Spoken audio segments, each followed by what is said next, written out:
Akhir-akhir ini banyak muncul di sosial media mengenai masalah nasab, khususnya nasab para Sadah Ba'alawi yang dipertanyakan keabsahannya. Ada yang menantang pembuktian nasab untuk keturunan Rasulullah menggunakan tes DNA.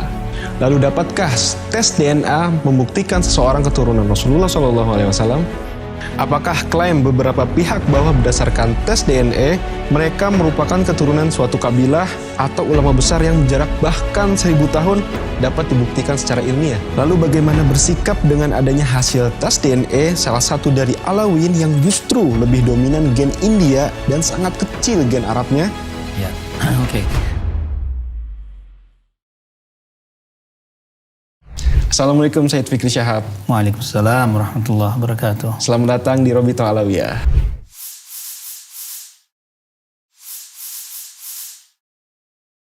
Akhir-akhir ini banyak muncul di sosial media mengenai masalah nasab, khususnya nasab para Sadah Ba'alawi yang dipertanyakan keabsahannya, yang diawali oleh sebuah artikel di internet yang mempertanyakan ketersambungan nasab Ba'alawi sampai ke Rasulullah SAW. Bagaimana analisa Anda mengenai hal ini? Jadi memang ini adalah topik yang kelihatannya cukup tren akhir-akhir ini dan menarik perhatian banyak orang ya, khususnya di sosial media. Tapi mungkin pertama kali yang perlu kita ketahui dan kita setujui dulu, sepakati dulu bahwa mengenai masalah nasab ini sendiri, metode apa yang harus digunakan? Metode baku yang disepakati oleh para ahli nasab, oleh para ilmuwan dan sejarawan untuk mengithbat atau menetapkan nasab tersebut. Sepakat semua ulama dalam mazhab apapun juga, Maliki, Hanafi, Hambali, Syafi'i, semuanya bahkan di mazhab yang di luar mazhab ahli sunnah pun juga menyepakati metode ini, yaitu metode yang terutama dan paling utama adalah syuhrah wal istifadah, yang artinya keterkenalan, dikenalnya, dan istifadah itu tersebar di daerah tersebut. Nah, ini metode yang disepakati oleh semua ulama. Nah, dalam hal ini kita lihat nasab Bani Alawi sudah syuhrah dan istifadah sudah dikenal semenjak zaman dahulu dan juga tersebar informasinya bukan hanya di tempat tersebut, bahkan requirement atau syaratnya itu hanya di tempat tersebut pun juga sudah cukup, tapi Sadah Bani Alawi dikenal di berbagai tempat, jadi sudah memenuhi syarat syuhrah dan istifadah. Nah, kemudian beberapa hal lain yang menunjang itu adalah tentu catatan, itu berupa buku, bisa yang matbu, artinya yang dicetak, yang bisa kita akses sekarang ini, atau kita bisa lihat sebelumnya catatan tersebut yang dicetak, atau yang makhtut. Yang makhtut itu yang ditulis, makhtutat itu ditulis, itu manuskrip. Kemudian juga perlu dilihat juga aspek-aspek yang lain, jadi harus komprehensif untuk menunjang itsbat nasab tersebut. Misalnya sejarah dan arkeologi, ya, itu juga kita lihat riwayat-riwayat mengenai orang tersebut. Nah, kalau kita lihat misalkan Sadah Bani Alawi dari Al-Imam Ahmad bin Isa Al-Muhajir yang hijrah dari Basrah ke Hadramaut, itu sejarahnya lengkap, nama-namanya ada dan orangnya ada, makamnya juga ada. Dari sisi aspek antropologinya juga, keadaan sosial, kita lihat di zaman itu ya, di abad ke-4, ke-5 ya, itu untuk orang mengaku-ngaku misalkan sebagai anak seseorang itu akan sulit sekali. Berbeda dengan kondisi kita mungkin di zaman 21 atau di abad atau mungkin di Eropa atau di Amerika, di Hadramaut pada saat itu di abad ke-4, abad ke-5 itu sangat kehidupan yang sangat tribal atau kehidupan yang sangat ketat dengan kesukuannya, sehingga tidak mudah orang untuk mengaku-ngaku tiba-tiba saya ini adalah anak si A gitu, dan tiba-tiba itu diterima. Ada faktor lain juga yang kita lihat, faktor-faktor sosial juga perlu dipertimbangkan, siapa yang mengklaim nasab ini. Apakah dia itu adalah orang biasa yang tidak dikenal, ataukah mereka itu adalah ulama, akhlak mereka seperti apa, atau mungkin mereka adalah penguasa. Nah, ini kita lihat semua dari awal sejarahnya Ahmad Al-Muhajir, begitu juga dengan anak beliau, mereka adalah orang-orang yang saleh, orang-orang yang penuh dengan ilmu dan ketakwaan. Insya Allah orang-orang yang seperti itu tidak akan melakukan klaim secara sepihak, karena mereka sangat memahami bahwa untuk mengaku-ngaku nasab itu adalah suatu dosa yang sangat besar. Beberapa faktor yang lain juga yang perlu dipertimbangkan dalam masalah nasab juga takrir ulama, baik itu ulama ahli nasab atau ulama yang lainnya. Kita lihat sepanjang sejarah penuh dengan takrir ulama yang mengisbat, yang menguatkan semua nasab Bani Alawi ini. Dari abad ke abad ya, yang tercatat kita bisa lihat itu yang tercatat Al-Janadi di abad ke-7. Sebelumnya mungkin sudah ada di manuskrip-manuskrip lain. Begitu juga di dalam syair-syair yang dinukil di abad berikutnya. Termasuk juga takrir dari penguasa, dari hakim. Kita lihat takrir dari para penguasa, Imam Yaman misalkan di abad ke-14 juga mengisbat, abad ke-13 juga mengisbat. Demikian juga dengan penguasa di Hijaz pada saat itu, Ashraf juga dari golongan Syarif. Ashraf Makkah, mereka memberikan Naqabatul Ashraf, yaitu posisi pemimpinan para Syarif di Hijaz kepada Sadah Bani Alawi, dan itu sebetulnya atas titah juga dari pemerintah Utsmani. Pemerintah Utsmani pada saat itu mereka mengeluarkan keputusan bahwa hanya orang yang betul-betul sudah diverifikasi dan valid nasabnya yang boleh menyandang gelar Sayyid Syarif pada saat itu. Begitu juga apalagi yang menempati posisi sebagai pemimpin para Sayyid atau Syarif. Nah, kepemimpinan Sayyid dan Syarif ini juga silih berganti. Terkadang pemerintah Utsmani yang langsung memberikan keputusan tersebut, atau juga wakil mereka yaitu para Syarif, yaitu para penguasa Amir yang berada di Hijaz. Dan dilihat dari sejarahnya, Bani Alawi sering sekali, malah dominan sekali mereka diberikan kepemimpinan Naqibul Ashraf atau Naqibul Sadah pada saat itu, ya pemimpin para sayyid yang mengurus urusan-urusan mereka. Nah, dari sini sangat tidak logis ya apabila seorang yang nasabnya diragukan, mereka dipilih sebagai Naqibul Ashraf di Hijaz apalagi pada saat itu, dan penuh dengan para ulama ya, dan para ulama juga memberikan takrir yang menguatkan nasab mereka ini. Misalkan penggunaan nama, kita tahu Bani Alawi itu adalah keturunan daripada Alawi, kan keturunan Alawi, makanya disebut dengan Alawi karena salah satu dari leluhur mereka, kakek mereka bernama Alawi atau Alwi yang biasa dikenal dengan dialek Hadramaut. Penggunaan nama Alawi itu sendiri baru pertama kali digunakan di Hadramaut pada zaman itu oleh beliau, anak yang bernama Alawi ini sendiri. Jadi belum ada nama tersebut digunakan sebelumnya. Itu bisa dicek di kitab biografi atau disebut dengan tarajim. Alawi itu sendiri adalah nama yang dinisbahkan kepada Ali bin Abi Thalib, baik itu keturunan atau pengikutnya. Nah, orang di zaman itu tidak ada yang merasa berhak atau merasa ingin menamakan anaknya Alawi karena mereka tidak bernisbah kepada Ali bin Abi Thalib. Hanya orang yang bernisbah kepada turunan Ali bin Abi Thalib yang merasa layak untuk menamakan nama tersebut. Selanjutnya juga yang terakhir, kita bisa lihat juga berbagai manuskrip, bahkan Imam Ahmad bin Isa Al-Muhajir itu dikenal sebagai muhaddits, yaitu ahli hadis. Beliau meriwayatkan beberapa hadis, banyak hadisnya, dan tertulis ya di maktutat tertentu yang berada di Hijaz dan juga berada di Persia, bahkan bisa diakses, didapatkan oleh salah satu keturunannya memegang itu. Di dalam riwayat yang disebutkan di manuskrip tersebut ada periwayatan dari jalur Ahlul Bait menyebutkan salah satu perawinya itu adalah Abdullah atau Ubaidillah bin Ahmad bin Isa. Jadi dari sini semuanya itu, semua faktor-faktor yang kita sebutkan tadi, dari syuhra wal istifadhah, kemudian dari catatan-catatan sejarah, manuskrip, sejarah dan arkeologi, antropologi, keadaan sosial, siapa mereka, semuanya menunjang bahwa mereka ini menguatkan dan isbat mereka bahwa mereka ini adalah memang betul keturunan daripada Ahmad bin Isa Al-Muhajir dan bersambung nasabnya ke Rasulullah Muhammad SAW. Anda menyebutkan hal ini sudah pernah terjadi dan juga terhadap kelompok para sayyid lain. Bisa diperjelas dan diberikan contohnya?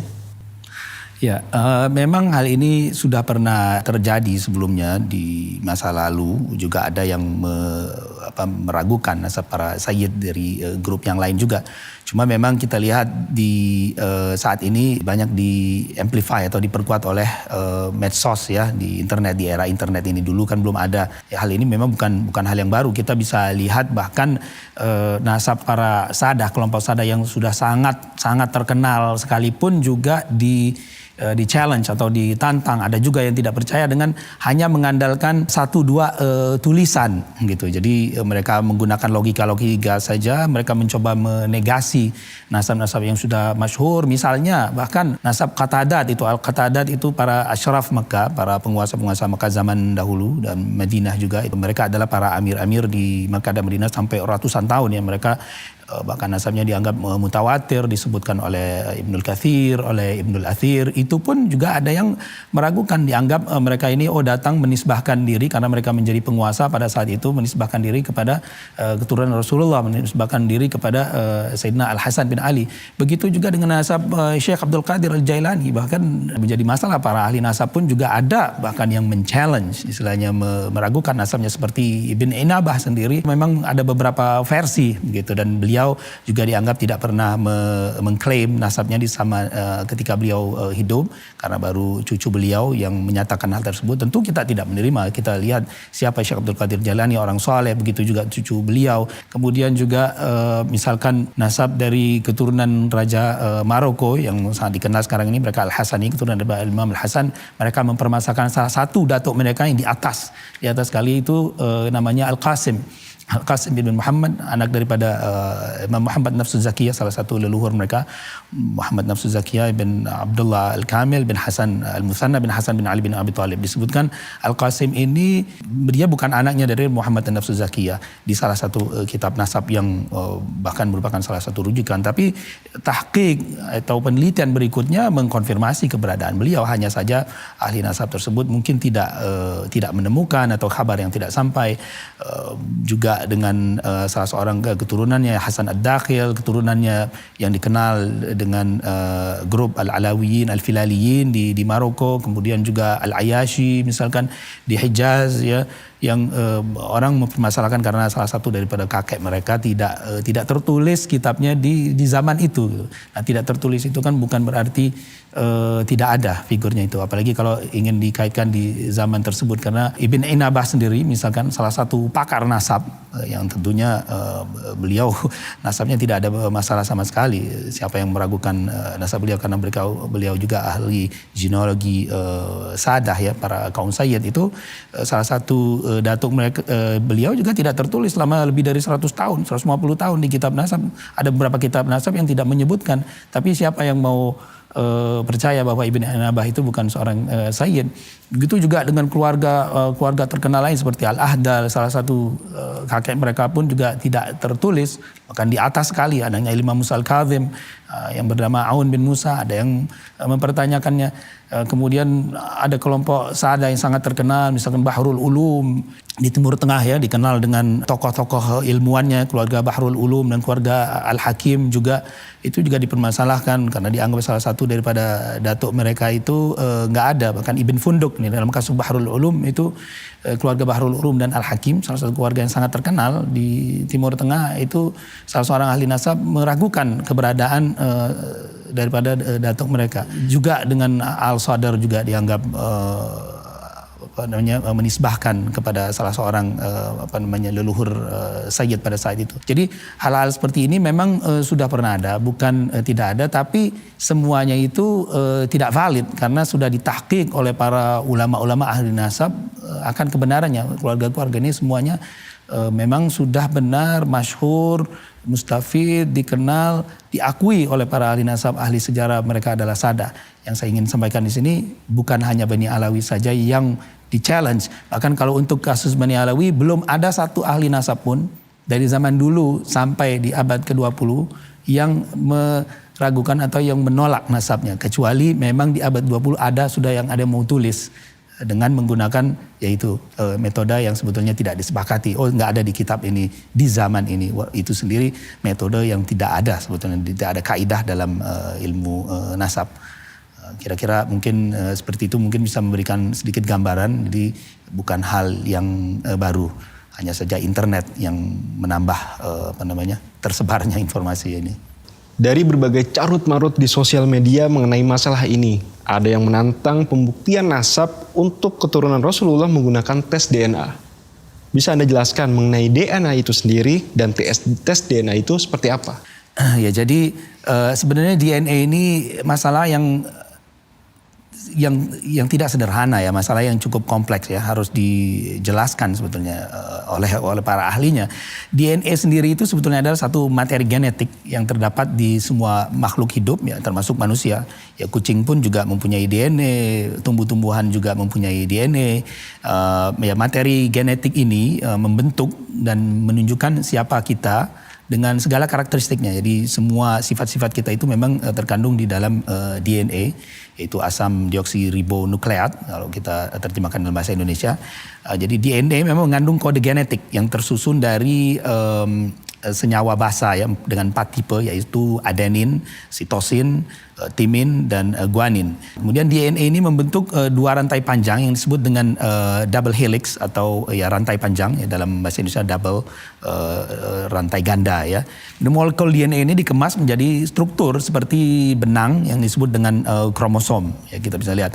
Di dalam sel manusia ada 46 kromosom yang terdiri dari 23 pasang yang masing-masing diturunkan oleh kedua orang tua kita. Nah, di dalam setiap kromosom itu ada terkandung jutaan DNA, bahkan ratusan juta tergantung kromosomnya ya. Jadi manusia mempunyai 46 kromosom terdiri dari 23 pasang masing-masing dari pihak ayah dan 23 dari pihak ibu. Nah, kalau dipetakan ya, semua genom manusia ini dalam satu sel itu berjumlah sekitar 3 miliar pasangan basa. Jadi tadi kita sudah tahu ada pasangan basa ya, ada 4 ya, adenin, timin, guanin, sitosin.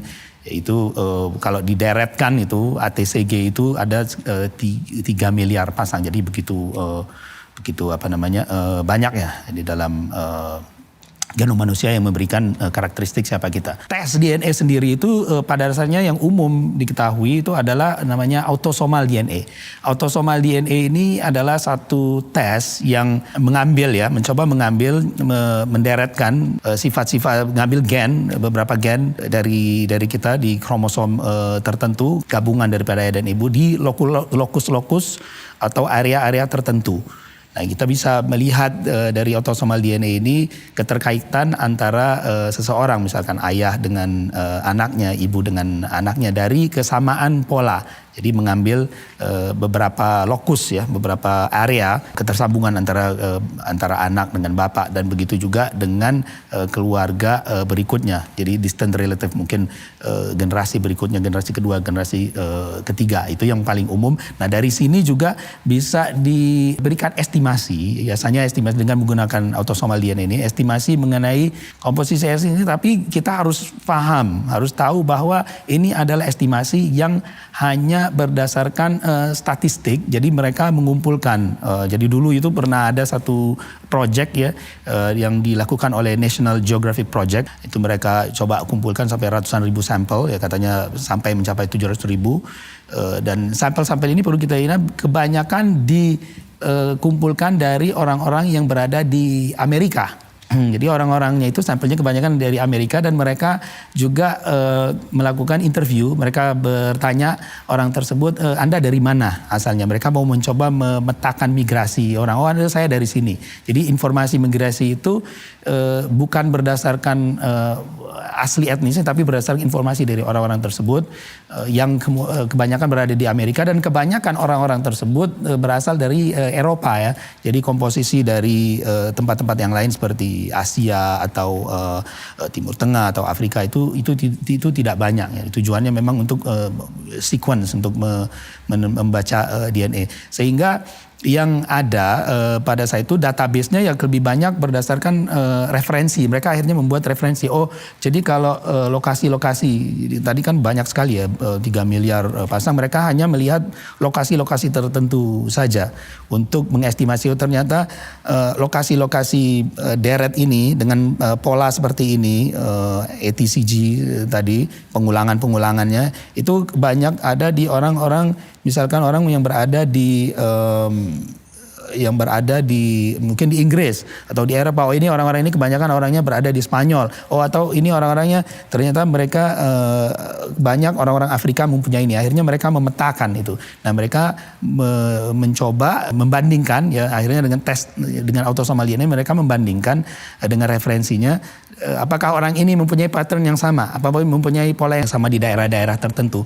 Itu sebetulnya tidak berarti 100% bahwa orang tersebut adalah berasal dari etnis tersebut ya. Cuma kebetulan mungkin di etnis tertentu pola ini dominan sehingga mereka bandingkan orang ini mempunyai sharing deret DNA di daerah-daerah sini. Dan kebetulan deret DNA tadi yang ATCG tersebut itu banyak dan dominan dimiliki oleh orang-orang yang berada di daerah tertentu. Nah itu akhirnya mereka coba kerucutkan. Jadi itu sangat tergantung dengan database-nya. Dan database itu memang dari waktu ke waktu diperbaiki ya. Mereka perusahaan-perusahaan DNA itu mereka mencoba menambah atau mengumpulkan data-data atau sampel-sampel baru. Dan mencoba juga menginterview, ini daerah ini kita udah dapat lagi dan mereka coba bandingkan ya. Nah, tapi sama sekali itu tidak menunjukkan kepastian. Apalagi untuk generasi-generasi sebelumnya itu autosomal DNA sendiri kita bisa lihat di berbagai situs tes DNA hanya bisa mengestimasi sekitar 5-6 generasi saja gitu keterkaitan apalagi etnis dan setiap company DNA, perusahaan DNA, tes DNA itu mempunyai referensi sendiri-sendiri dan berbeda-beda. Jadi Anda bisa temui tes DNA di perusahaan A itu berbeda sekali dengan di perusahaan B gitu, baik dari sisi komposisi etnis atau di persentasenya itu ya saya bicara ini karena memang saya sudah lihat dan saya sudah lakukan sendiri gitu, jadi bukan omong kosong ya. Kadang-kadang kita bisa lihat ini kok ada Anda punya etnis yang sebetulnya sama sekali nggak ada kita itu di situ ya. Itu jadi kadang-kadang memang tergantung oleh database-nya sendiri dan kita tahu bahwa manusia ini percampuran dari semua etnis, semua ras, nggak ada manusia yang asli kecuali mungkin itu manusia yang di goa hidupnya sampai berabad-abad dan mereka hanya bercampur satu sama yang lain gitu dan itu hampir tidak ada di muka bumi ini. Nah kemudian ada tes lagi yang namanya Y-DNA. Nah, Y-DNA ini adalah tes yang hanya memfokuskan di kromosom Y, kromosom Y. Nah, kromosom Y ini hanya diturunkan dari bapak. Dari kromosom Y ini kita bisa melihat pattern, kira-kira polanya. Secara teori dia tidak berubah secara teori, tapi kenyataannya kita akan lihat bahwa kromosom Y ini juga dipengaruhi faktor-faktor yang lain. Banyak para saintis menjelaskan ya dengan berbagai macam penemuan-penemuan mereka bahwa terjadi mutasi genetik di kromosom Y tersebut. Satu lagi juga ada tes yang namanya mitochondrial test, itu yaitu tes yang hanya memfokuskan keturunan dari pihak ibu. Jadi ada kromosom X, kromosom Y tadi, kromosom X dari pihak ibu. Nah itu adanya di setiap manusia ada mitokondrial. Jadi yang dites adalah mitokondrialnya aja untuk melihat kesamaan pola dari pihak ibunya. Jadi kita lihat dari jalur ibunya ke ibunya ada kesamaan nggak gitu loh pola genetikanya tadi, pattern di lokasi-lokasi tertentu di deret DNA yang 3 miliar deret itu. Jadi nggak semuanya. Para ahli melihat ini lokus-lokusnya. Nah semakin banyak kita tes lokusnya semakin akurasinya semakin tinggi. Satu lagi mungkin tes yang agak spesifik yaitu mereka ngetes SNP test. Ada lokasi-lokasi tertentu yang dinamai dengan pola tertentu, dinamakan. Lokasi nomor 1 juta sekian dari daerah DNA ini namanya sekian, polanya ini. Nah itu kadang-kadang orang melakukan tes itu spesifik SNP test. Saya sama nggak dengan si B? Ini mungkin orang yang punya kekerabatan spesifik gitu. Dia bisa hanya tes di lokasi itu aja, positif atau enggak. Kalau enggak positif di sini kemungkinan tidak ada. Itu kadang-kadang dilakukan juga spesifik namanya SNP test, specific area, specific location di deret DNA. Lalu dapatkah tes DNA membuktikan seseorang keturunan Rasulullah SAW? Ya, ini pertanyaan menarik ya. Ini yang lagi tren ya. Mungkin begini, kalau jawaban pendeknya short answer, kalau dalam bahasa Inggris short answer is no. Jadi tidak. Kenapa? Banyak alasan untuk menjawab ini. Kenapa tidak gitu? Pertama, tidak ada scientific project, satu jurnal ilmiah pun yang terbukti secara sains ya. Kita bicara scientific ya dalam control environment. Jadi satu lingkungan yang dikontrol, yang betul-betul di review, yang bisa mengkonfirmasikan seperti apa sih gen atau DNA Bani Hashim itu sendiri? Itu nggak ada. Boleh dilihat di semua scientific journal. Kalau kita mengklaim sesuatu itu tentu harus berdasarkan evidence ya, berdasarkan bukti-bukti scientific journal, para ahli memberikan scientific report. Nah, itu tidak ada, tidak pernah ada. Jadi tidak ada kesepakatan yang namanya seperti apa sih gen Bani Hashim itu sendiri. Itu satu ya. Kemudian kedua, kenapa tidak bisa seperti itu? Karena banyak faktor. Memang ternyata dari berbagai tes DNA yang dilakukan di kromosom Y, ini kita bicara yang dari ayah ke ayah ya, paternal test test itu paternal lineage, jadi yang Y DNA yang dilakukan untuk tes dari jalur ayah kromosom Y-nya sendiri, itu ternyata tidak bisa ditemukan kesamaan untuk orang yang dengan generasi-generasi yang jauh, misalkan 500 tahun, 700 tahun, itu tidak bisa dipastikan karena terlalu banyak variasinya dan banyak perbedaan-perbedaan yang tidak diketahui ya. Bisa juga karena faktor environment, ya, faktor lingkungan, faktor dari juga kemungkinan pihak ibu, walaupun ini sendiri masih diperdebatkan oleh para saintis, oleh para ilmuwan, dan faktor-faktor yang lain juga. Banyak jurnal-jurnal menyebutkan bahwa bahkan faktor makanan itu sendiri dalam periode yang lama ya, mengenai kayak seperti lactose tolerant, jadi toleransi badan kita terhadap susu, itu juga kalau orang yang minumnya susu terus lama sekali dia itu bisa terjadi perubahan. Juga faktor yang kemungkinan dari pihak ibu, karena memang ada satu penelitian yang sebelumnya belum diketahui, tahun 2003 itu baru mulai diketahui. Itu ada satu fenomena yang disebut dengan microchimerism. Microchimerism itu adalah keberadaan sel yang berada di individu ya, yang itu sebetulnya berasal dari orang lain. Jadi bukan berasal dari dia sendiri atau ibunya. Itu bisa jadi sel yang berbeda yang bisa berasal dari pria. dari ayahnya, atau dia juga mungkin karena mengandung. Jadi ada satu artikel yang menyebutkan ya, artikelnya itu Male Microchimerism in Women Without Sons. Itu diterbitkan sekitar 2005 kalau nggak salah ya. Nah, itu dari artikel jurnal ilmiah. Ini kita nggak bicara apa yang beredar di internet. Ini jurnal ilmiah. Jadi ternyata wanita itu terkadang mereka ada faktor luar ya, itu unrecognized. Dia bilang unrecognized factors. Kadang-kadang mungkin juga karena faktor aborsi ya, itu juga ada faktor dari pihak ayah, pihak suaminya itu berkontribusi gitu di dalam genetik wanita itu sendiri. Jadi anaknya perempuan tapi ternyata ada kontribusi genetik kromosom Y-nya. Begitu juga dari kehamilan sebelumnya, atau juga yang ditransfer oleh saudaranya sebelumnya. Bahkan ada yang juga mempunyai teori hubungan dari suami istri juga. Itu semuanya akhirnya mempengaruhi perubahan genetik tersebut gitu. Dan hal ini juga bisa terjadi untuk orang laki-laki, tidak hanya perempuan saja. Hal ini mungkin saja terjadi, dan memang dilihat dari berbagai data-data ternyata tidak adanya kesamaan. Nah, untuk mendukung teori ini, sebetulnya gini, kita bisa lihat dari sisi penelitian sendiri. Memang para peneliti itu mencoba, bisa nggak sih kira-kira untuk mendeteksi Y chromosome ya, penurunan Y chromosome ini untuk masyarakat tertentu. Mereka mau mencoba mencek ancestry, jadi keturunan. Jadi kebetulan memang banyak perusahaan-perusahaan DNA ini dimiliki oleh pengusaha-pengusaha Yahudi ya. Mereka punya uang dan mereka juga punya interest yang sangat besar di masalah keturunan DNA dan sebagainya. Jadi mereka mau mencoba meneliti. Ini ada cerita juga, dan jelas scientifically mereka kumpulkan orang-orang dari kelompok mereka yang disebut dengan Kohanim. Jadi Kohanim ini adalah orang-orang yang mengklaim diri, yang dianggap mereka adalah keturunan dari Nabi Harun. Jadi kalau kita lihat mungkin di dunia modern ini biasanya yang bernama punya nama last name ya, nama akhir, nama familynya Cohen atau Khan, itu adalah keturunan dari Kohanim. Nah, pada satu periode dalam sejarah itu Kohanim mereka hanya menikah antar mereka saja. Jadi Kohanim dengan Kohen. Mereka itu adalah strata yang spesial di komunitas Yahudi, karena dulunya mereka adalah para agamawan. Jadi ulama-ulama Yahudi itu, rabai-rabai yang spesial itu Kohanim. Mereka melakukan penelitian terhadap kelompok Kohanim yang hanya menikah pada saat itu satu sama lain dengan Kohanim. Begitu juga mereka juga tes dengan kelompok Yahudi yang lain dengan grup Lewi. Malawi itu adalah salah satu daripada 12 tribe, 12 suku Yahudi. Mereka coba cek benar nggak ini, kira-kira bisa nggak kita trace Kohanim ini, keturunan Kohanim yang sudah 2000 tahun ini.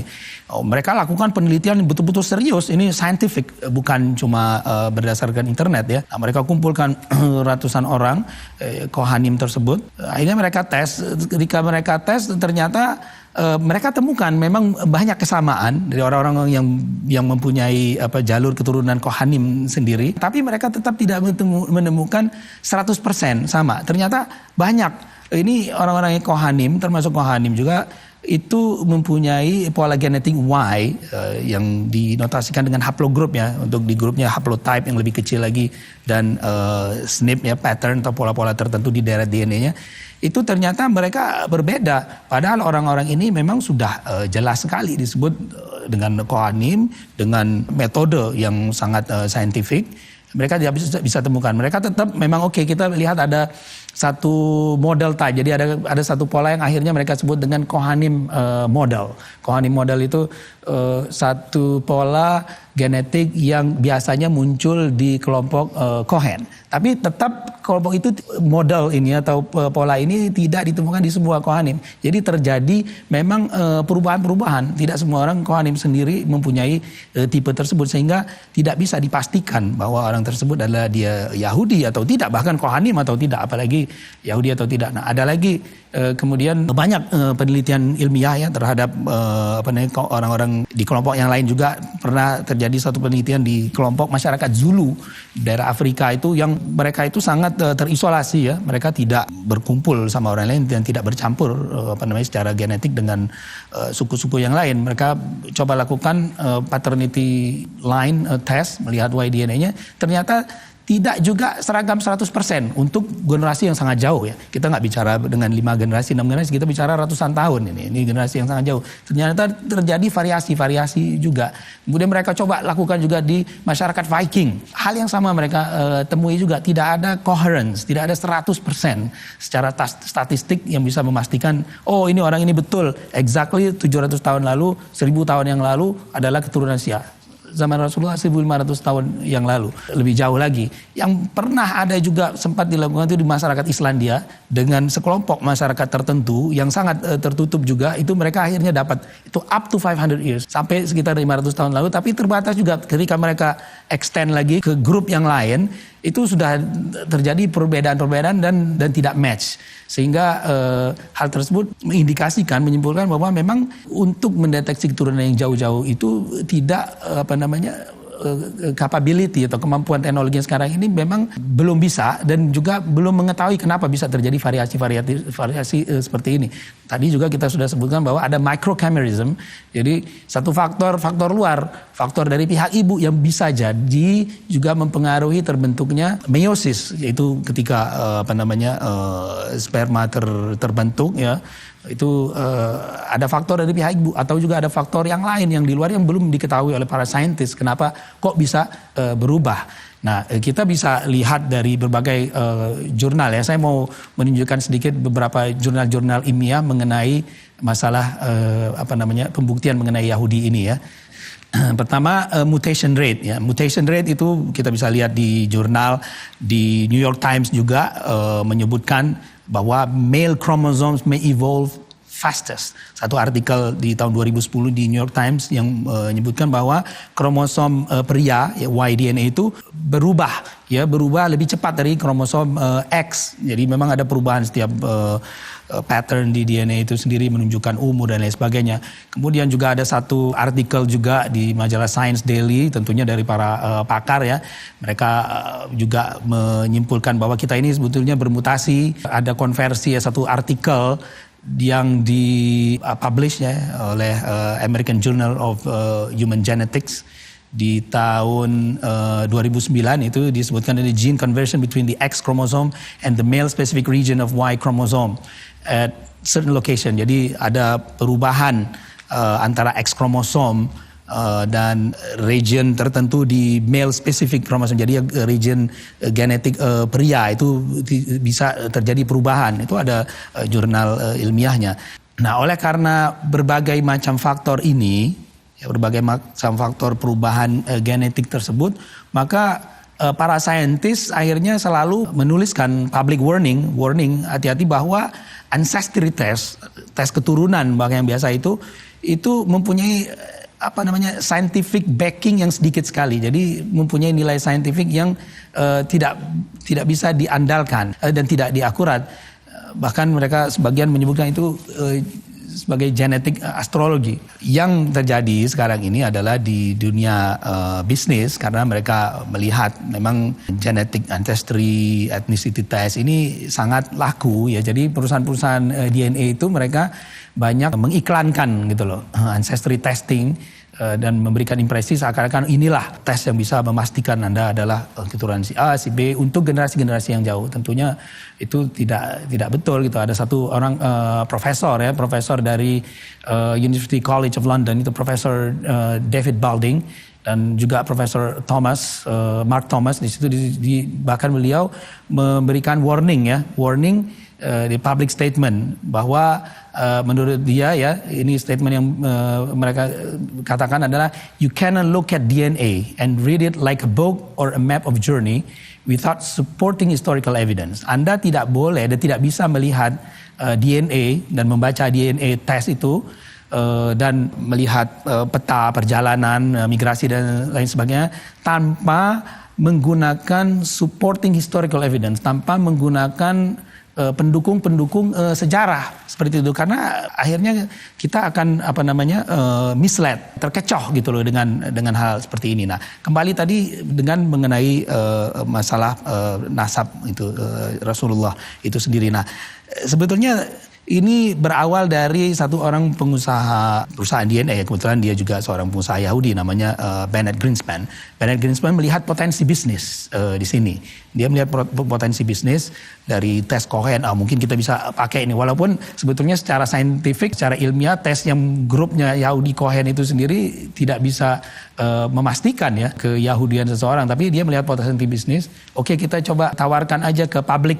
Mungkin ada grup-grup orang tertentu yang tertarik, mereka akan ngetes sendiri. Nah, akhirnya memang saya pernah mendengar bahwa ada sekelompok orang di Timur Tengah yang dianggap dan mungkin mengaku sebagai Bani Hashim, mereka itu. Akhirnya mereka coba tes. Oke, ini ternyata muncul polanya seperti ini. Haplogrupnya, yaitu pengelompokan gelondongan tadi pola DNA. Haplogrupnya di sini. Oh, dia punya SNP-nya di sini. Nah, dianggaplah orang ini 1, 2 orang, 3 orang, mungkin 10 orang ini. Oh, inilah ternyata ini adalah keturunan Rasulullah. Kita tidak tahu orang ini siapa, dari mana mereka. Ada yang menyebutkan, oh ini dari Yordan, katanya dari kerajaan Yordan. Tidak pernah ada statement resmi dari kerajaan Yordan sama sekali bahwa siapa orang ini. Ternyata ya itu hanya beberapa individu. Oke, mereka kemudian tes lagi sekelompok orang yang mungkin ada family. Ya terlihat memang ada kesamaan. Tapi akhirnya menjadi seperti yang tadi lagi. Kelompok-kelompok Yahudi ternyata tidak sama. Terus kemudian ada kelompok Sayyid yang lain lagi yang shorihun nasab, yang punya nasab yang sangat kuat sekali itu di Timur Tengah. Dia punya pattern, polanya itu berbeda. Kemudian ada Sayyid juga yang di India punya pattern itu berbeda juga, dan menunjukkan ada faktor mungkin kontribusi dari pihak ibu yang mengubah pola genetik yang bersangkutan. Juga sebagian Sadah yang ada di Afrika Utara, katanya ada kelompok yang bahkan juga sangat kuat, yaitu termasuk dari keluarga kerajaan Maroko, itu berada di haplogrup yang sangat berbeda sekali. Yang tadinya ini haplogrup J katanya, yang ini haplogrup G. Kita melihat perbedaan pola. Dan dari beberapa ratus orang saja yang ngetes, dan mungkin sebagian spesifik karena banyak sekali kan kelompok Sada yang lain yang tidak pernah dites kelompoknya seperti apa. Kita lihat mereka bervariasi sama sekali, sehingga untuk ngetes nasab yang jauh itu sama sekali tidak bisa digunakan metode DNA ini. Pernah juga akhirnya, karena memang tadi secara bisnis kan menjadi ramai, banyak orang akhirnya coba ngetes di sini. Kebetulan di Timur Tengah mereka itu sangat senang ya dengan nasab. Jadi bukan cuma kelompok Bani Hashim misalnya, ada juga kelompok Quraisy, ada juga kelompok yang mencoba mengetes Bani Tamim. Oh, kita ini dari kelompok Bani Tamim. Gitu. Mereka coba itu lakukan di Timur Tengah. Ternyata pattern mereka polanya berbeda semua juga. Bahkan satu lagi yang paling mungkin menarik juga. Oke lah, ini kita ternyata berbeda. Coba kita tes dengan satu kelompok Quraisy yaitu kelompok Bani Syaibah. Namanya Bani Syaibah itu dikenal adalah penjaga yang pemegang kunci Ka'bah. Pemegang kunci Ka'bah. Ya Bani Syaibah, Syaibi atau Syaibani. Dan mereka turun-temurun dari zaman Nabi sampai zaman sekarang, mereka estafet menerima kunci Ka'bah. Menurut berita, ya kita kalau merefer ke internet, menurut berita, salah seorang dari keluarga tersebut, Bani Syaibah, mereka melakukan DNA test, dan ternyata tes DNA-nya sama sekali tidak sama dengan sebagian tes yang dianggap. Yang kita bisa dianggap, oh ini sebetulnya Quraisy, Bani Hashim. Lah bagaimana mungkin orang yang secara historical, secara sejarah mereka Sadanatul Ka'bah, disebut pemegang kunci Ka'bah, yang sudah pasti nasabnya jelas Quraisy berbeda dengan sekelompok orang yang lain gitu. Bahkan kalau kita bicara haplogroup itu beda sekali. Wah ini kok ribuan tahun beda. Jadi memang tidak ada satu pattern yang bisa memastikan istilahnya orang-orang ini si A adalah keturunan si B dengan jarak yang begitu jauh. Karena macam-macam faktor tadi yang belum diketahui oleh sains. Jadi kesimpulannya seperti itu. Jadi ya tidak bisanya itu bukan tidak mau, nggak mau tes DNA, nggak bisa. Memang toolsnya tidak memungkinkan untuk melakukan pembuktian secara DNA untuk nasab-nasab yang jauh. Oleh karena itu ya bahkan kelompok Yahudi sendiri ya mereka di salah satu jurnal ilmiah mereka melakukan penelitian yang ditulis oleh Brinkman, oleh Nebel, Philon, itu di situ disebutkan bahwa memang tidak bisa, dan ini diterbitkan oleh American Journal of Human Genetics, kemudian juga salah seorang peneliti juga Falk di tahun 2015 juga menulis di jurnal ilmiah Frontiers of Genetics atau majalah genetika ya.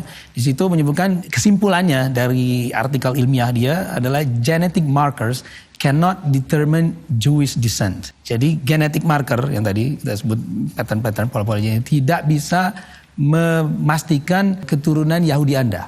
Nah demikian juga yang lainnya, banyak sekali juga artikel-artikel ilmiah yang menyebutkan hal ini.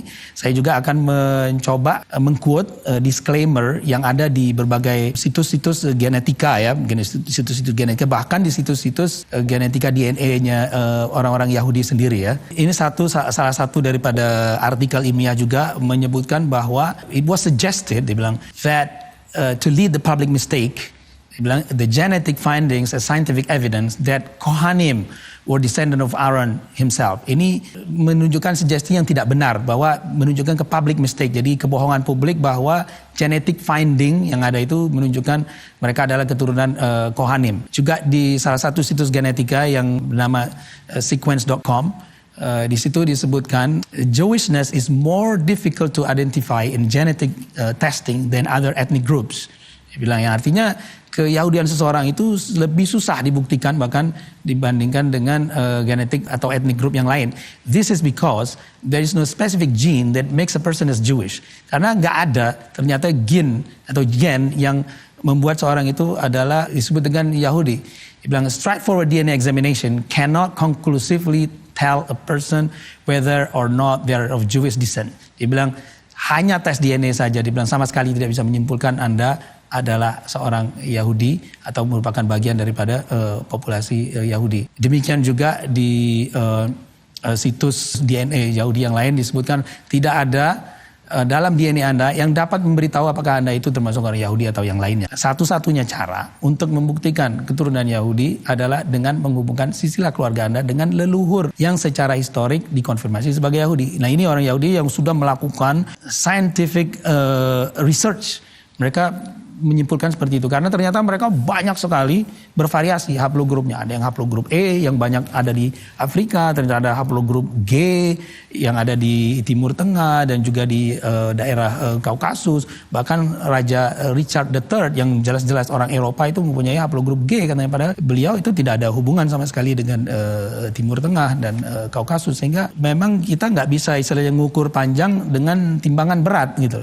Karena hasilnya akan berbeda, memang toolnya tidak bisa digunakan untuk itu. Jadi seperti itulah. Lalu pada kondisi seperti apa tes DNA efektif untuk digunakan? Ya, tentunya tes DNA ini bukan berarti tidak bisa digunakan ya. Seperti saya sebutkan tadi, itu tidak bisa digunakan untuk mendeteksi keturunan yang sangat jauh. Tapi DNA, teknologi DNA sangat efektif dan memang diakui sangat akurat sekali untuk mendeteksi paternity test. Misalkan antara orang tua dengan anak, itu bisa dikonfirmasikan dengan akurasi yang sangat tinggi. Atau mungkin beberapa generasi dekat, mungkin sepupu atau kakek, nenek, dan lain sebagainya, itu sangat bisa dilakukan. Tapi ketika jauh ya itu menjadi pertanyaan besar. Kemudian juga untuk masalah-masalah forensik, criminal forensik, untuk mendeteksi perbuatan-perbuatan kriminal ini siapa yang melakukan, itu banyak sekali manfaatnya yang bisa dilakukan. Kita bisa lihat bahkan difilmkan ya, dan di pengadilan bisa membuktikan orang-orang yang berbuat kriminal itu dari DNA-nya. Itu juga bisa dilakukan kalau ada dispute antara orang yang mengklaim anak ketukar, misalkan ada di rumah sakit, ini anaknya siapa, itu bisa dilakukan dan itu diperbolehkan memang di dalam agama ya. Juga untuk mengetahui akibat terjadi bencana ya, berbagai hal, bencana, perang, sehingga antara keluarga itu terpisah. Mereka perlu dilacak kan siapa keluarganya ketika mau dikumpulkan. Nah itu tes DNA sangat efektif digunakan untuk hal-hal seperti ini. Juga dalam hal imigrasi dan lain sebagainya juga diperbolehkan untuk dilakukan. Apakah klaim beberapa pihak bahwa berdasarkan tes DNA mereka merupakan keturunan suatu kabilah atau ulama besar yang berjarak bahkan 1000 tahun dapat dibuktikan secara ilmiah? Ya, ini lagi-lagi memang menarik ya, menjadi hot topic. Mungkin jawabannya kembali lagi seperti tadi. Jawabannya tidak bisa karena terjadi variasi. Dari variasi DNA tersebut kita bisa lihat misalkan ada kelompok, ya ini saya sebutkan ya, memang ada company, perusahaan di Amerika yang didirikan oleh Bennett Greenspan tadi, perusahaan namanya Family Tree DNA, kebetulan lokasinya juga di Houston ya. Saya tahu itu lokasinya di mana Bennett Greenspan melihat opportunity bisnis dan dia memfasilitasi interest group, beberapa interest group. Jadi kalau siapa yang mau ngetes DNA, oke, saya fasilitasi ini, mau bikin grup-grup sendiri. Misalkan keluarga orang, katakanlah orang Batak mau bikin sendiri. Oh ya, siapa yang mengaku sebagai orang Batak, masuk gitu di interest group. Nanti kita kasih adminnya, mereka kumpulin, ya kita lihat polanya kayak gimana, sama atau enggak. Demikian juga mungkin ada orang yang mempunyai keluarga dengan last name mungkin Smith atau walaupun belum tentu orang itu ada hubungan. Atau misalkan orang Jawa. Nah demikian juga dengan orang-orang yang di daerah Timur Tengah, karena mereka mungkin banyak yang tertarik dengan masalah nasab. Mereka akhirnya banyak sekali yang melakukan tes-tes tersebut gitu loh. Ada grupnya Kohton, ada grup Adnan. Mereka mau lihat ada nggak kesamaan pola antara grup Kohton dengan Adnan yang secara menurut sejarah katanya oke, ini grup Adnan ini adalah keturunan Nabi Ismail, grup Kohton ini berbeda. Tapi yang mereka dapatkan ternyata terjadi berbagai macam variasi yang tidak sesuai dengan bukti-bukti sejarah. Demikian juga yang lebih spesifik ke daerah Bani Tami, Bani Hashim, saya sudah sebutkan, Sadanatul Ka'bah. Nah ini mungkin tokoh. Ada juga yang di Family Tree DNA itu bahkan tokoh, misalkan kalau tokoh Islam ya kita lihat misalkan Syekh Abdul Qadir Jailani. Ada yang mengklaim seperti itu. Syekh Abdul Qadir Jailani di Family Tree DNA ada difasilitasi orang-orang yang merasa mengaku atau diakui sebagai keturunan Syekh Abdul Qadir Jailani. Ternyata dari berapa orang tersebut, 91, mungkin hanya sekitar 6 atau 7 orang, exactly saya detailnya nggak hafal ya berapa nama, tapi di bawah 10 orang itu yang hanya berada dalam satu grup yang berkelompok sama. Sementara yang lain yang juga Jailani, ada yang bukan Jailani memang kita tahu, yang kebetulan mereka juga ada keturunan Syekh Abdul Qadir Jailani, mereka tidak berada di grup yang sama. Jadi mau bagaimana ini? Kita mau bilang orang ini betul-betul bukan Jailani, padahal sebagian mereka betul shorihun nasab, orang yang mempunyai nasab yang jelas. Dan bahkan kalau kita lihat lagi dari kelompoknya Jailani itu di grup J, pola haplogrupnya 172 ya, J172, di situ 171, itu sama sekali tidak bersambung dengan grup yang tadi yang disebut dengan Quraisy atau grupnya yang keturunan Al-Hasani, turunan Sayyidina Hasan. Lah ini mau bagaimana? Kita bilang yang grupnya Jailani bukan yang keturunan Sayyidina Hasan karena tidak match. Kita tidak mau begitu karena ini seperti tadi, kembali lagi kita mau mengukur panjang dengan timbangan yang keluarnya berat gitu. Yang ada di masyarakat sekarang ini itu di sosial media. Sosial media itu memang mengeluarkan ya itulah memang ada sebagian di drive oleh faktor-faktor bisnis perusahaan-perusahaan genetik itu ya mereka melihat ini opportunity dan ini akhirnya menimbulkan sebetulnya kekacauan dan ini sebetulnya sudah terjadi di Timur Tengah ya. Mungkin di Indonesia kita nggak terlalu banyak yang fokus atau tertarik dengan masalah tes DNA ini, tapi di Timur Tengah dalam belasan tahun terakhir ini terjadi kekacauan. Oleh karena itulah kemudian Majma' Fiqhi, jadi lembaga fiqh di Saudi Arabia, di Mekah waktu itu mengeluarkan statement, mengeluarkan qarar yang melarang metode itsbat DNA ini untuk nasab-nasab yang nasab-nasab jauh. Itu ada qarar dari Rabita Alam Islami dalam pertemuan mereka yang ke-16 yang disebutkan tahun 2002 ini, bahkan itu qarar nomor 95 ya. Itu yang terkait mengenai tes DNA. Ini saya bacakan saja qorarnya, ada 4 qarar ya. Di sini yang menarik adalah qarar nomor 3 dan nomor 4. Ya, disebutkan ya thalithan, yaitu yang ketiga, dibilang qarar ketiga adalah la yajuzu syar'an al-i'timadu 'ala al-basma al-warathiyah fi nafyin nasab wa la yajuzu taqdimuha 'ala al-li'an. Tidak diperbolehkan secara syariat untuk mengandalkan tes DNA untuk menafikan nasab, untuk menolak nasab, dan bahkan tidak diperbolehkan metode tersebut sebagai syarat utama untuk li'an. Kemudian ini yang lebih menarik lagi, qarar nomor 4. Ini yang sangat penting sekali. Ini bilang rabi'an, ini qarar nomor 4. La yajuzu istiqdamul basmah al-warathiyah biqasdi ta'akkud min sihhatil ansab ats-tsabitah syar'an. Ini qarar dari Rabita Alam Islami, organisasi Islam internasional, diakui seluruh dunia. Artinya tidak diperbolehkan menggunakan metode DNA dengan tujuan untuk memastikan nasab-nasab yang sudah pasti, yang sudah diakui secara syariat. Dan ansab, para nasab-nasab yang sudah diakui secara syariat itu nasab-nasab yang seperti tadi itu. Seperti nasab Bani Syaibah, Sadanatul Ka'bah, pemegang kunci Ka'bah. Dan terus dibilang ini bukan dari Nabi, ini dari Nabi yang memberikan mandat penjaga kunci Ka'bah. Sampai sekarang ini, ternyata mereka ketika dites, sebagian keluarganya ada yang beda. Oh, ini muncul katanya ini banyakkan pola ini, ternyata polanya ada dari India. Padahal tidak mungkin hal tersebut terjadi. Begitu juga nasab sadah yang berbagai macam, ternyata ada grup sadah misalkan Ar-Rifai itu muncul di haplogrup yang berbeda. Ada lagi grup sadah yang sangat shorihun nasab, sangat terkenal itu di daerah Irak misalnya, itu Musya'in. Itu para sayyid yang mereka itu dulu amir ya, maksudnya termasuk punya kedudukan di daerah Irak, itu juga berbeda haplogrup atau patternnya dengan sebagian orang-orang yang kebetulan sudah ngetes munculnya berbeda dan dijadikan referensi. Jadi tidak ada referensi. Kalau kayak gini kan jadi semua akhirnya menjadi masalah. Oleh karena itulah tidak diperbolehkan oleh Rabita Alam Islami menggunakan metode DNA ini sebagai jalan untuk melakukan tes. Demikian juga Darul Ifta di Mesir, itu lembaga fatwa di Mesir, itu juga memberikan statement yang sama, yaitu menolak garis keturunan melalui tes DNA. Seperti apa kemudian metode apa yang diperbolehkan DNA, saya sudah jelaskan tadi. Hal-hal tertentu untuk nasab yang dekat boleh. Lalu bagaimana bersikap dengan adanya hasil tes DNA salah satu dari Alawiyyin yang justru lebih dominan gen India dan sangat kecil gen Arabnya? Ya, oke.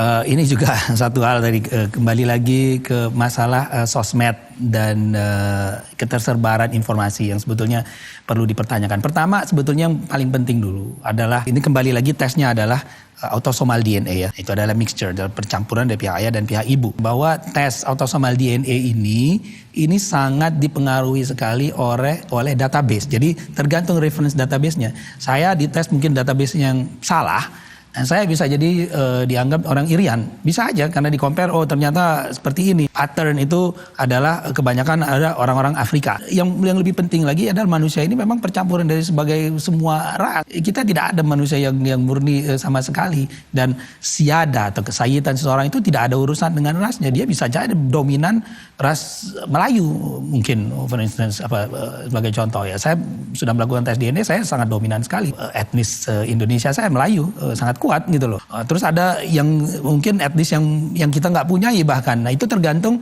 dari reference database-nya.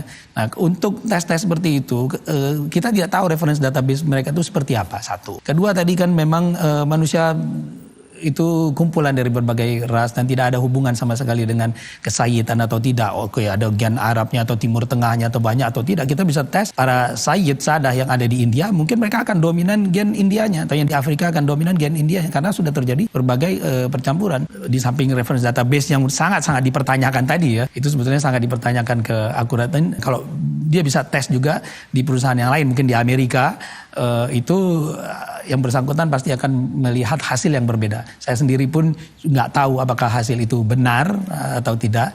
Tapi secara konsep itu tadi, siada itu tidak tergantung ras, dan juga akurasi masalah soal tes etnisitas dan lain sebagainya itu juga hanya terbatas dengan 5 sampai 6 generasi saja. Kalau di belakang-belakangnya sudah nggak tahu. Sementara di belakang 6 generasi ke belakang kita bisa berasal dari segala macam kelompok manusia.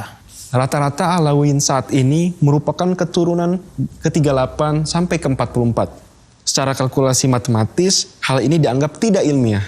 Bagaimana tanggapan Anda terhadap hal ini? Ya, ini juga yang saya sempat lihat juga, mungkin ada di sosial media juga ya, yang mempertanyakan mengenai hitungan ya, keturunan kesekian-sekian.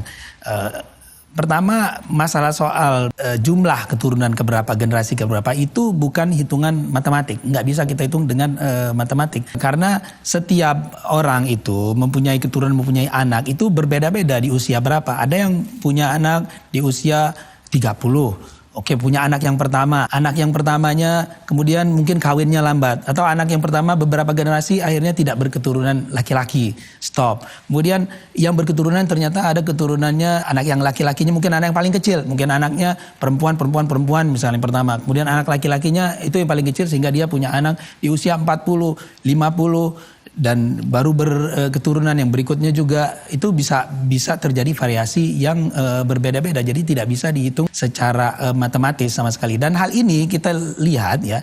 Jadi begini, kita melihat kebetulan contohnya adalah keturunan dari Sadah Bani Alawi. Mereka rata-rata di range 38 sampai 44, 45. Nah, kita lihat juga para sayyid yang dianggap sudah pasti ya, sudah pasti di tempat yang lain diakui mutawatir, muktamad, orang-orang tertentu, misalkan kerajaan Jordan yang dianggap para sadah di situ Ashraf ya, Al-Hasani, itu kalau kita lihat, kita hitung juga dari yang sekarang mungkin Raja Abdullah itu ada nasabnya satu persatu sampai ke Rasulullah itu sekitar 40 atau 41, berada di range yang sama. Kemudian kita coba lagi, kita lihat di kerajaan Maroko sama-sama Al-Hasani juga dari jalur yang berbeda, itu juga ternyata range-nya juga sama, beliau di keturunan 41. Kita lihat lagi juga misalkan di salah seorang ulama besar juga di Libanon, itu Sayyid Jamil Al-Husaini. Kebetulan beliau itu dengan Sadah Bani Alawi, Sadah Alawiyyin itu bertemu di Isa An-Naqib ya. Jadi kita tahu bahwa Sadah Bani Alawi ini keturunan Ahmad Al-Muhajir. Ahmad Muhajir mempunyai saudara itu namanya Hasan bin Isa.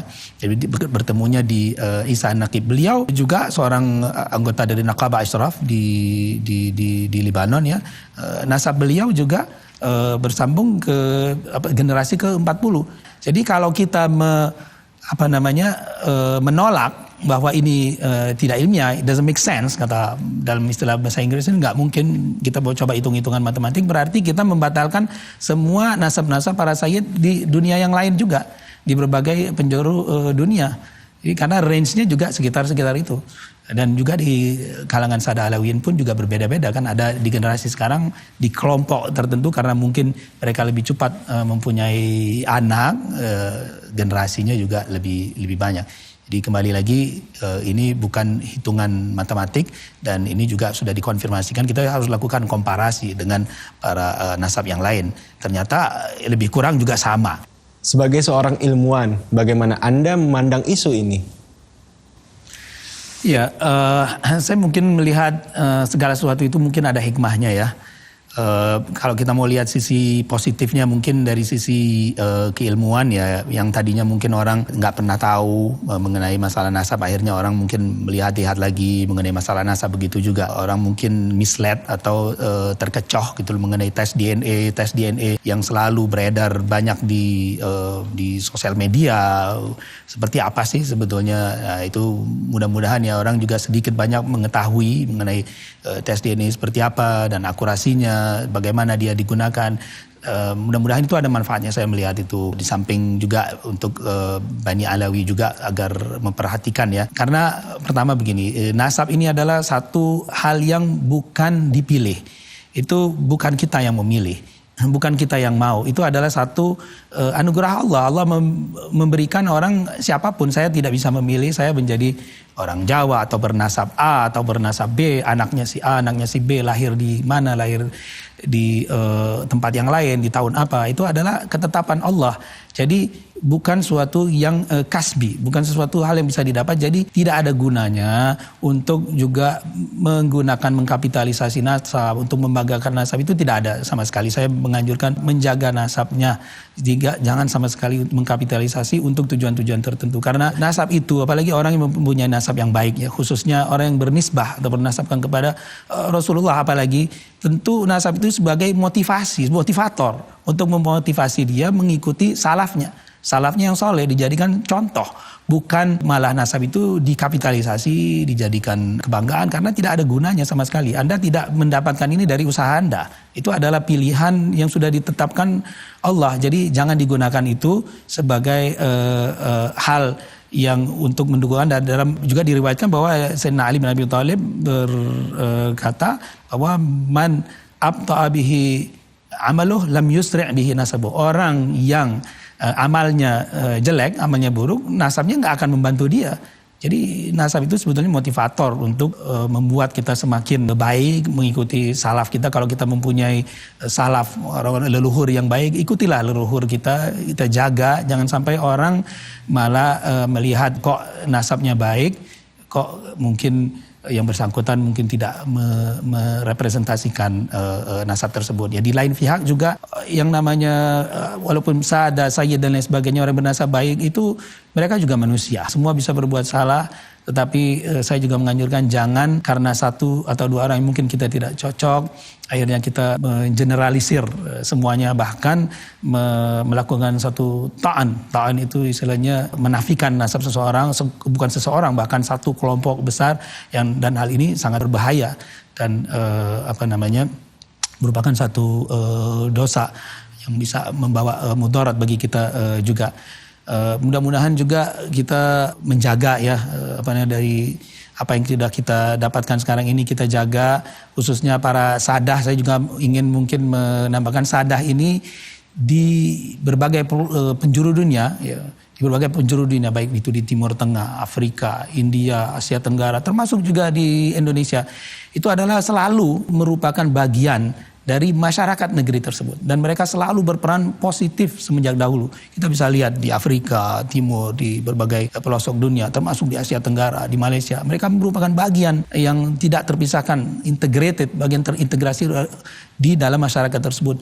Marilah semuanya, saya mengajak juga, baik mereka itu keturunan dari sadah secara umum, termasuk khususnya Bani Alawi, mencurahkan waktu semuanya juga untuk hal-hal ya, energi yang lebih bermanfaat untuk membangun masyarakat dan kebaikan. Yang lain juga saya unjukkan, marilah kita fokuskan dengan hal-hal lain yang lebih bermanfaat dibanding kita menggali hal-hal yang sebetulnya tidak ada manfaatnya pada saat ini. Mungkin itu yang saya bisa sampaikan. Billahi taufiq wal hidayah wal afu minkum. Assalamualaikum warahmatullahi wabarakatuh.